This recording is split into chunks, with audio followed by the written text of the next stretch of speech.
নতুন একটা রান্নার আইটেম করতে যাই, দেখছেন ফার্স্টে যে আগুনটা দেখাইছি ওই আগুনটা লাগছিল, মানে দুইবারে করে আগুন লাগছিল। আল্লাহ রক্ষা করছে যে আমার গায়ে এত বেশি লাগে নাই, বাট ছিটকে পড়ছিল, হাতেরও অনেক অবস্থা খারাপ হয়ে গেছিল। যাই হোক, আসসালামু আলাইকুম। আশা করি সবাই ভালো আছেন। আলহামদুলিল্লাহ আমিও ভালো আছি। আমি পটল দিয়ে আজকে একটা নতুন আইটেম করতে চাইছিলাম। যেই আইটেমটা করতে চাইছিলাম কি করছি, যে আইটেমটা এত বেশি ভালো লাগছিল, মানে যারা পটল খাইতে চান না অবশ্যই তারাও এই আইটেমটা আর যদি রান্না করেন তো অবশ্যই তারাও খাইব, এমন অবস্থা। আমি ফার্স্টে কি করলাম, ভালো পটল নিয়ে নিলাম, বাট চাইছিলাম যে পটলগুলো অনেক ভালো লাগছিল। মানে আমি কিন্তু পটল খাই না, আমার পটল খাইতে বেশি ভালো লাগে না, পটল ভাজিটা খাইতে ভালো লাগে, বাট আমি ভাজি দিয়ে করছি। এটা অবশ্যই আপনাদের ওইখানে ভিডিও দেওয়া শেষ ইউটিউবে। তো আমি কি করলাম, পটল যত আছে তো অন্য একটা আইটেম করি, মানে গোটা পটলটাই আমি ভাজি করে রান্না করতে চাইছিলাম। তো পরে ভাবছিলাম যে এটা গোটা পটল তো একবার ভাজি করে খাইছিলাম, মানে রান্না করতে চাইছিলাম, ওটা মশলাটা ভালো করে ঢুকবে না এটার ভিতরে, তো পিস পিস করে ছোট ছোট করে পিস পিস করে, মানে আলুর মতো গরুর গোস্তে বা মুরগি গোস্ত যেরকম দেয় ওরকম পিস করে আমি ডিম দিয়ে রান্না করি। বাট এটা এমনি যদি স্বাভাবিকভাবে ডিম মাছ কিছু না দেয় তাহলে সমস্যা নাই। কেউ যদি চিংড়ি মাছ বা অন্য মাছ দিয়েও রান্না করতে পারে বা গোস্ত দিয়েও রান্না করে, অনেক টেস্ট হইব। আমি একদম যারা খান না এটা কখনো, মানে আমার মতো এরকম যাদের কখনো যদি মানে বুদ্ধি হয়, মানে এটা কি বুদ্ধি বলবো, সুবুদ্ধি বলি, যদি হয় তাহলে অবশ্যই ফাঁকাইছেন। আর যদি হয় নাই এখনো পর্যন্ত, যারা পটল খাইতে চান না ঘরের মধ্যে পড়ে আছে তারা অবশ্যই রান্না করে খাবেন। তো আমি কি করলাম, এখানে ২টা ডিম করে নিলাম। ফার্স্টে একটু লবণ দিয়ে দিলাম আর মরিচটা দিয়ে দিলাম। তো একটু হালকা আছে ভাজি করে নিলাম। আমি অবশ্যই ডিম ভাজির মধ্যে কিন্তু তেল বেশি ব্যবহার করি না। ব্যবহার করি না বলতে করি না। ১ চিমটি, একদম ১ চিমটির মতো ব্যবহার করি। যাই হোক, আমি কি করলাম, ফার্স্টে তো ওইটা লবণ হলুদ দিয়ে পিস পিস করে ভেজে নিলাম এই পটলটা।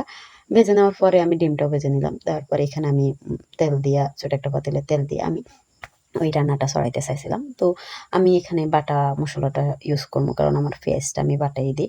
তো এই বাটা মসলার মধ্যে আমি মানে জানি না কি বুঝি এরকম হয়ে গেল। আমি তো অবশ্যই প্রতিদিনে রান্না করি। একটা মেয়ে তো সবসময় রান্না করা পড়ে। তো স্বাভাবিক অবস্থা, আমি এত বছর সংসার করি অবশ্যই এটা তো পড়বেই। কিন্তু মানে বুঝতে পারি না, আমি এত বছর সংসার করি বলতে এটা না যে আমি হয়তো আমার বিয়ে হয়েছে তো এই জন্যই রান্না করি না। আমি একদম ছোট্টবেলা থেকে রান্না করি। আমি অবশ্যই আমার ঘরের কোনো রান্না করি না। মা রান্না করি নাই, মা রান্না করতে দেয় নাই। মা অসুস্থ হইলে হয়তোবা মাঝে মধ্যে রান্না করতাম অনেক জোর কইরা। কিন্তু আমি সবসময় জোলাভাতি রান্না করতাম। কে, কে জোলাভাতি খেয়েছেন? জোলাভাতি বলতে আপনারা যারা পিকনিক বলেন, চড়ুইভাতি বলেন, ওরকম আরকি। আমাদের গ্রাম অঞ্চলে জোলাভাতি বলে। আমি প্রতি সপ্তাহে জোলাভাতি রান্না করতাম। মানে একা রান্না করতাম না, আশেপাশে যত বান্ধবী আছে তাদেরকে উস্কাই দিয়ে ওদের ঘর থেকে এটা সেটা নিয়ে আসতাম, নিজেও নিতাম। আর অনেক সময় তো অনেকবার বকাও খাইছিলাম। হয়তোবা মাইরছে, মারার কথা মনে নাই। এটার জন্য মাইর খাই নাই। এমনি অনেক কিছুর জন্য মাইর খাইছে। যাই হোক, এগুলো আর বলতে চাই না। এমনি পরে মসলাটা দিয়ে দিলাম, পেঁয়াজ দিলাম আমি এখানে, বাটা পেঁয়াজ দিলাম, একটু আদা দিলাম। আর আদা দেওয়ার পরে আমি এখানে রসুন দিলাম। দেওয়ার পরে ভালো করে এটা বাটাগুলা এগুলো একটু কষাই। আমি এখানে তেজপাতা ২ টা দিয়ে দিলাম। তেজপাতা দেওয়ার পরে আমি টমেটো দিয়ে দিলাম। আর লঙ্কা এত ঝাল দিছি, মানে এটা এই তরকারিটা বেসিক্যালি ঝাল করাটাই বেটার হবে। বাট এটা তো আমার রেসিপি, আমি নিজেই রান্না করছি। যারা রান্না মানে খাইতে চায় না, ঝাল বেশি খায়, তারা এই রান্নাটা করে আমার মতো ঝাল করে খাবে। মরিচ তো অবশ্যই বেশি দিলাম, হলুদ দিলাম পরিমাণ মতো, লবণ দিলাম। এখানে বিট লবণও ইউজ করলাম। মানে সব ধরনের আপনারা আমি যা পারেন দিবেন, কিন্তু জালটা বেশি দিতে হবে। মানে জালটা না হলে ভালো লাগবে না। এটাই। আমি নাগামরিচ একটা গোটা কিছু করে কেটে দিলাম। অবশ্য আমার কাছে আমাদের তো নাগামরিচ আছে। এজন্য জালটা দিয়ে একটু কষানোর জন্য আমি পানিটা দিয়ে দিলাম। আর আমি এটা একদম নিজে থেকে, কারো কখনো দেখিও নাই, কারো কখনো মানে ইউটিউবে কখনো দেখি নাই, ফেসবুকে দেখি নাই, বা আমার নিজের কেউ রান্না করতে কখনো দেখি নাই, শুনিও নাই। জাস্ট আমার নিজের আইডিয়াতে আমি এটা রান্না করলাম। মানে পটলগুলো এভাবে পড়ে আছে। পটল তো আমি অন্য রান্না করলে খাই না। তো এইভাবে রান্না করে চেষ্টা করছিলাম যে জানি কিরকম হয়। অন্য কেউ রান্না করছে কিনা কেন জানি না। বাট এত টেস্ট হইছে আমি জীবনেও ভাবি নাই। মানে গোস্ত ফেল। এক কথায় গোস্ত ফেল। আর আমার সব রান্নাই মোটামুটি সবাই ভালো বলে। আর দেখতে তো পাইতেছেন যে রান্না দেখলে তো কত সুন্দর ভালো লাগতেছে। তো অবশ্যই সব রান্নার থেকে আমি বলব যে এটা যদি আমি মানে তরকারি হিসাবে, শাকসবজি হিসাবে যদি কাউরে রান্না করে দিই, এটা সবাই বলবে বেস্ট। এটা সবাই বেস্ট বলবে। আমি জানি। তো আমি এখানে বিট লবণ সামান্য দিয়ে দিলাম। আর এখানে আমি ইয়েটাও দিলাম, এই ধনিয়া গুঁড়োটাও ব্যবহার করে দিলাম। তো আমি এখানে যেটা ব্যবহার করছি, ওই ডিম ২ টা দিছিলাম। ওই ডিম ২ টার মধ্যে কিন্তু আমি ডিম ২ টা দিছি বলতে আমার এখানে তরকারি একটু কম। এজন্য ডিম ২ টা দিছি। চাইলে আপনারা বেশি দিতে পারেন।